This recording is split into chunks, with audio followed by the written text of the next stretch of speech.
We will continue with the Christmas story. Today we will read the story titled A Lucky New Year. Most people celebrate New Year's the same way every year. They have a big party with all their friends, or they go and watch fireworks in the street. Maybe they have a quiet dinner with their family. In many countries, people make special food. And then, of course, there are the more specific traditions. In England, everyone sings Auld Lang Syne at midnight, and by then most people are very drunk, so they sing very poorly. These traditions are supposed to bring you luck in the new year, and some people take them very seriously. Harold was one of these people. He believed strongly in traditions and superstitions. He never walked under ladders, he always carried salt around with him to throw over his shoulder, and he never touched a mirror in case he broke it. He didn't even have a mirror inside his house. One time, he found out his neighbor had got a black cat, so he moved somewhere else. Despite this, Harold had terrible luck. One time, while waiting for the bus to go to work, the roof of the bus shelter collapsed on his head, and he had to go to hospital. Luckily, he wasn't seriously hurt, but his boss didn't believe him when he told him what had happened, and Harold lost his job. It was, after all, the third time that week that he had been late because of an unlucky accident. Another time, he went on a date with a woman he liked very much, so he decided to take her to a seafood restaurant. She had never tried seafood before, and that night they found out why. She got sick and threw up all over him, and he never saw her again. The worst thing happened on Halloween. He had a party at his house, and he decided to dress up as a black cat. He thought that way, he could give some of his bad luck to other people. But no. He got locked out of the house, and the music was playing so loudly that nobody heard him when he knocked on the door. He went to the window to try and get people's attention, but because he was dressed in all black, nobody noticed him in the night. Then, one of his neighbors saw him, and thought he was a burglar. He had a tough time explaining to the police why he was breaking into his own house. Harold decided that his bad luck came from not being superstitious enough. So he started carrying around good luck charms, and charms to keep away the evil eye. But still, this wasn't enough. His bad luck continued, and Harold began to lose hope. At the end of the year, he knew that he had to do something dramatic. So he researched New Year's traditions and superstitions from around the world, and made a plan. On New Year's Eve, he had a big party at his house, as he often did for the holiday. But this year, things were a lot more organized than usual. First, Harold made sure he was wearing red underwear under his outfit. In Italy, wearing red underwear on New Year's gave you good luck. Well, it was actually because the color red signified fertility, the ability to have children. Harold probably wasn't going to try and have a kid during the next year, but who knew? If his luck was good, he might have a wife by February. "Why do you have onions hanging outside your door?" one of his friends asked, as they came in. "Ah," he said, smiling. "It's a Greek New Year's tradition that brings good luck. Onions signify being born again, because they lay their roots wherever they want. Don't worry, it's nothing to do with vampires." After that, they sat down for dinner. Harold loved cooking for his friends, but this year they were having something a little different. "What is this?" asked his friend. "I thought we would be having turkey or chicken, not noodles." "They are not just any noodles," said Harold. "They are Japanese tashikoshi soba noodles. They signify long life, because the noodles are longer than other kinds. And they're very tasty." Or they would have been, if Harold had cooked them right. He couldn't find the noodles at any of the supermarkets, so he had tried to make them himself, but it hadn't gone well. They tasted of flour, and fell apart in the soup. "That can't be good," thought Harold.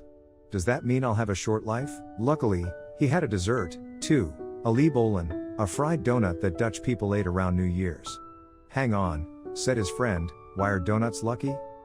"Well," said Harold, "they used to believe that a female god called Perchta would come and cut your stomach open and fill it with rubbish, but if you had donuts in there, the fat would make her sword slide off."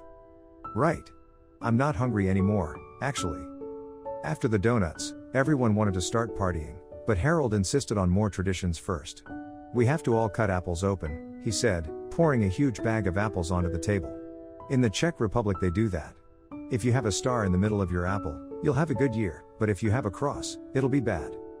Everyone did so, and everyone found a star in the middle of their apple. Except for Harold. Not to worry," he said, turning red. "There's still a chance for good luck for me tonight. Here, take these." He gave some of his guests plates, and some of his guests pomegranates. "Now in Denmark it's good luck for you to smash plates outside my door, and in Greece it's good luck to smash pomegranates on the door." "Got it," said his friends. "Smash plates on the door and pomegranates outside it. No, wait. But he was too slow. His friends were so excited to party that they ignored him. They smashed the plates against his front door, which did considerable damage to it, and they smashed the pomegranates on the ground. Harold looked at the pile of broken plates and pomegranate seeds in horror. Nothing was going right tonight. The number of pomegranate seeds that came out of the pomegranate was supposed to signify how lucky the new year would be.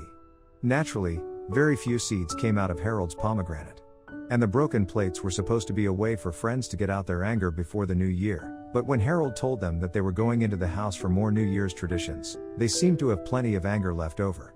So they ignored him. They put on some music, opened the champagne and started dancing, and Harold was left to try out the German tradition of pouring lead by himself.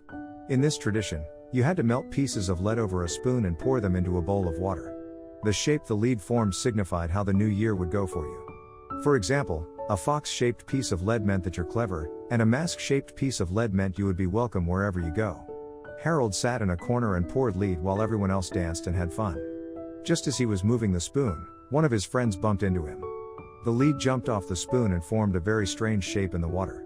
What is that? Harold wondered. One of his drunk friends looked at it. I think it's a jug. Harold looked at the sheet of paper which explained what each shape signified. Jug equals unpleasantness. What does that mean? Cried Harold. He wanted to go to bed and cry, but he still had one more tradition to do before midnight. He took a piece of paper and wrote down his wishes for the new year. I wish that all the bad luck from tonight would go away. Oh, and also I want to win the lottery. Then he burned the piece of paper and put the ashes in a glass of champagne. Apparently in Russia, they drank their wishes for the new year, and Harold thought this was a great idea. What could go wrong with it? But as he drank the ashes, he started choking. His friends saw him choking and immediately came and helped him. They hit him on the back until he coughed up the ashes, but now his wishes were all over the floor. Oh, what awful luck, he said. It could be worse luck, said his friend. You could have choked to death. That was the last tradition before midnight, but Harold could hardly rest.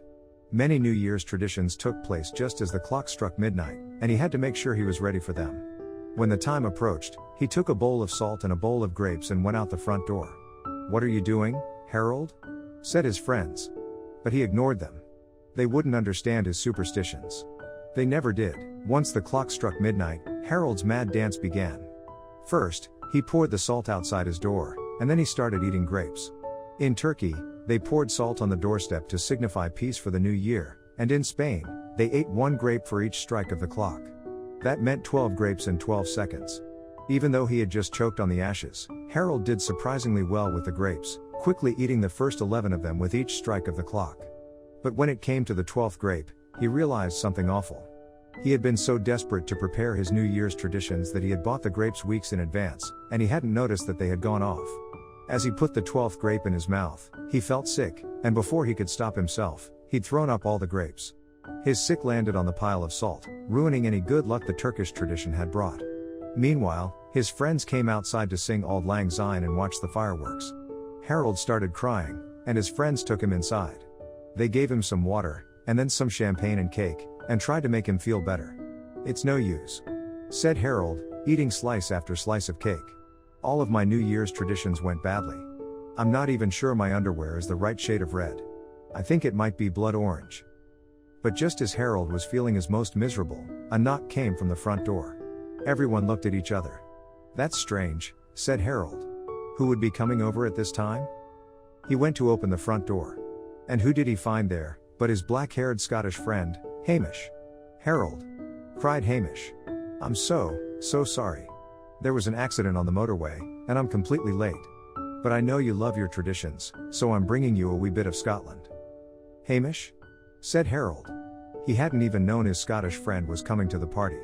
What tradition? What, you've never heard of the first foot? In Scotland, the first person to come through your door after midnight should be an attractive man with dark hair, and he's called the first foot. Well, I hope I'm attractive enough. And he'll come bringing gifts of coal, salt, shortbread and whiskey. Harold noticed that Hamish was carrying a basket under his arm, which had coal, salt, shortbread and whiskey in it. Harold's heart filled with joy. Come in, he said. Hamish walked inside and saw how quiet everyone was.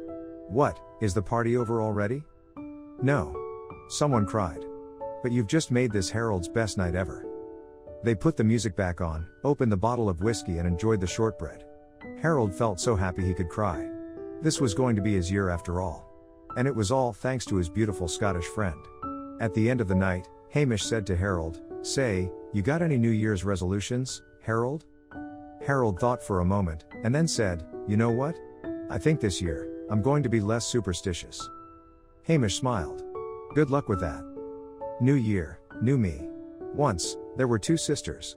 One of them was very wise, and always thought before doing something. She was called Minerva. The other one was very spontaneous. She always started new things without thinking, and she often had many problems. She was called Diana. One year, Minerva and Diana were spending New Year's Eve together. Usually, Minerva spent New Year's alone. She read books, thought about the year, and planned the next year. Usually, Diana spent New Year's with other people. She partied, drank lots of alcohol and felt very bad the next day. But Minerva and Diana hadn't seen each other all year, so they decided to spend New Year's together. Minerva thought, "Oh no, it's going to be so boring for Diana. It will just be me and her." Diana thought, "Oh no, I'm going to bother Minerva so much. She's so serious, and I'm always so loud and spontaneous." But actually, they had a lovely time together. They ate dinner and drank wine, and laughed a lot as they remembered their childhood. Finally, Diana said, "Oh, sister. I suppose usually at this time you are making your New Year's resolutions." Minerva laughed. No, I don't make New Year's resolutions." Diana was surprised. "You don't make resolutions? But you're the most serious person I know. You go to the gym, and cook healthy food, and read books. How do you do all that without New Year's resolutions?" Minerva drank some wine. "Let me ask you something. How much are you planning on drinking tonight?" Diana frowned. "You plan how much you're going to drink?" "No," said Minerva. "But just tell me. Around how much are you going to drink?" Diana thought. Usually on New Year's, she drank a lot. But tonight, it was just her and her sister. So she would probably only drink one bottle of wine. "One bottle," she said finally. "And are you going to drink it all at once?" "Of course not," said Diana. "I know I drink a lot, but I don't drink that much." "Ah," said Minerva, "but you are still drinking one bottle. You are just drinking it all at once." "We were talking about resolutions," said Diana. "Why did you ask me about wine?" Minerva laughed and poured Diana more wine. "Tell me then, sister. What are your resolutions this year?" "Oh, this year, said Diana. "This is going to be the year I change my life. I'm going to change everything, you understand?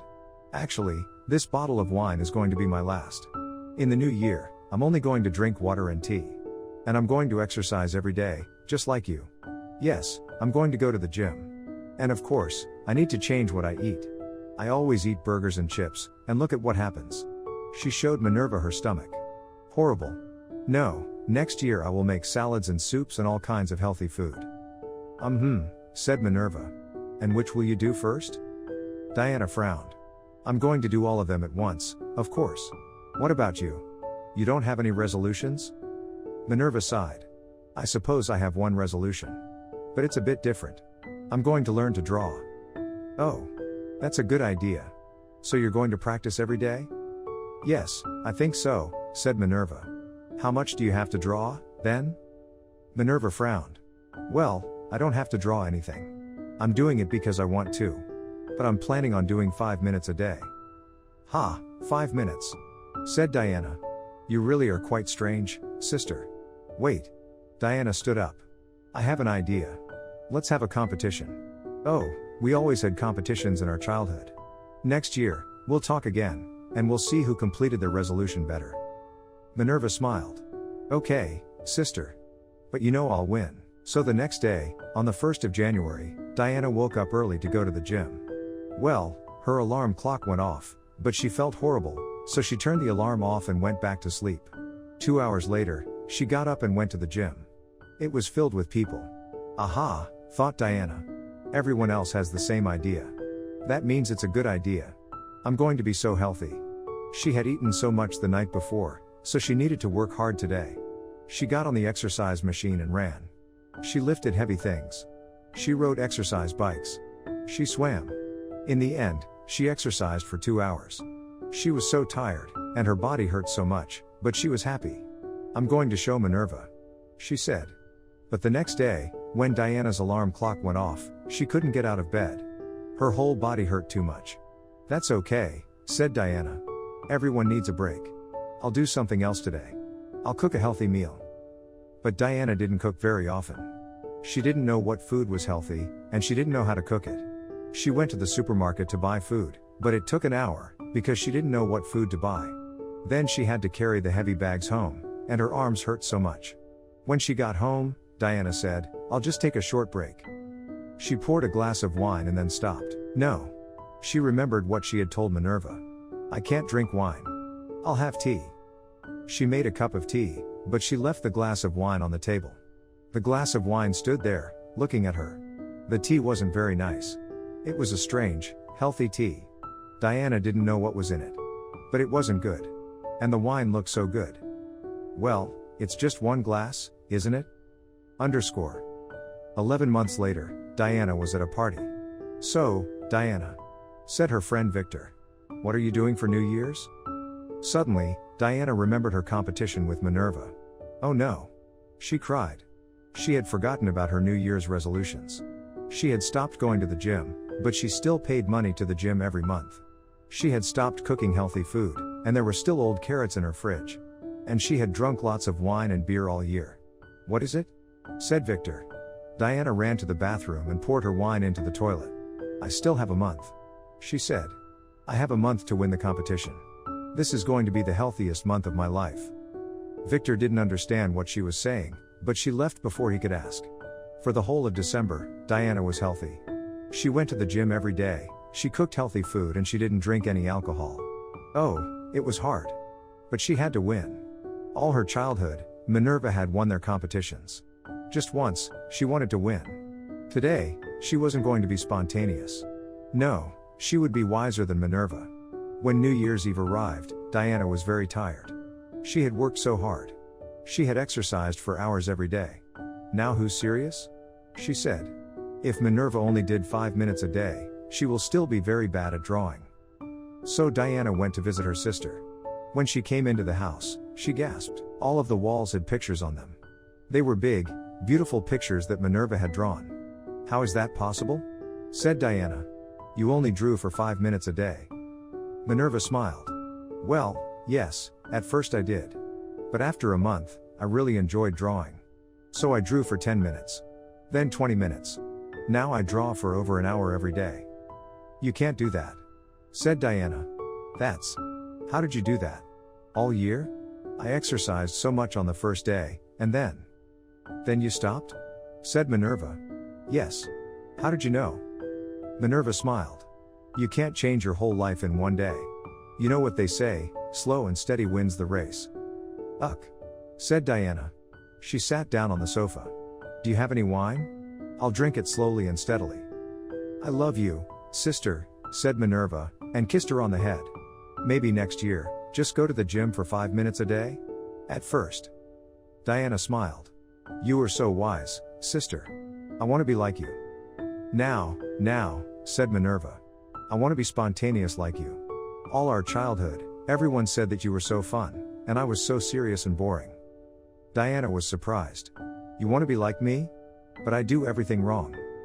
"No, you don't," said Minerva. "There's one thing you know how to do very well." Diana thought, but she didn't know what it was.